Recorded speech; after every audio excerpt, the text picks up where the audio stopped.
പൊതുവിദ്യാഭ്യാസ രംഗത്ത് കേരളത്തിന് വലിയ നേട്ടങ്ങൾ കൈവരിക്കാൻ കഴിഞ്ഞിട്ടുണ്ട് എന്നത് അവിതർക്കിതമായ കാര്യമാണ്.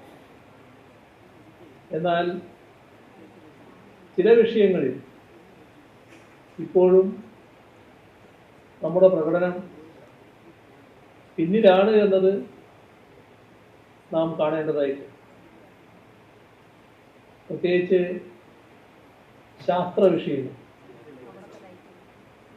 നമ്മുടെ വിദ്യാഭ്യാസ രംഗം വലിയ മികവ് നേടിയ രംഗമാണ്.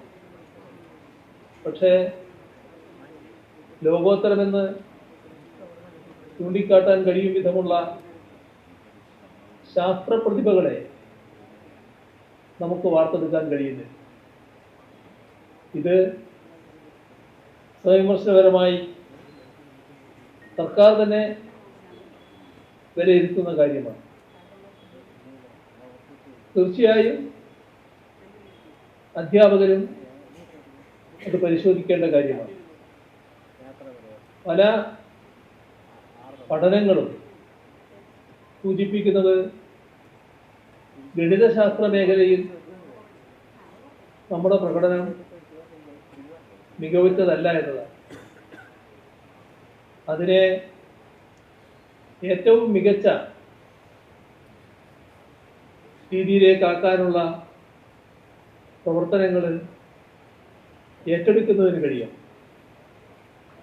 അതിനും അധ്യാപകരാകെ മുൻകൈ എടുക്കേണ്ടതാണ്. ഗണിതശാസ്ത്രത്തിൽ മാത്രമായി ആ പ്രവർത്തനങ്ങൾ ചുരുങ്ങേണ്ടതില്ല. ശാസ്ത്രാവബോധമുള്ള ഒരു തലമുറയെ വാർത്തെടുക്കാൻ കഴിയുന്ന വിധമുള്ള വിശാലമായ ഇടപെടൽ വേണ്ട ഘട്ടമാണ്. പലയിടങ്ങളിലും അധ്യാപകർ തന്നെ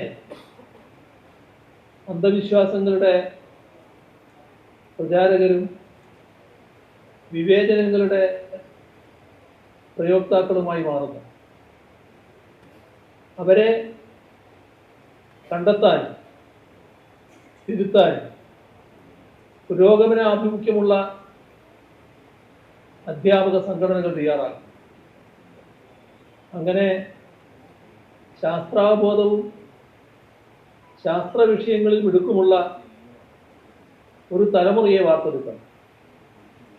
അതോടൊപ്പം അധ്യാപകരുടെ കാഴ്ചപ്പാടുകളെ നവീകരിക്കാൻ കൂടി ഈ മികവ് ക്യാമ്പയിന്റെ ഭാഗമായുള്ള പരിപാടികളിലൂടെ കഴിയണം.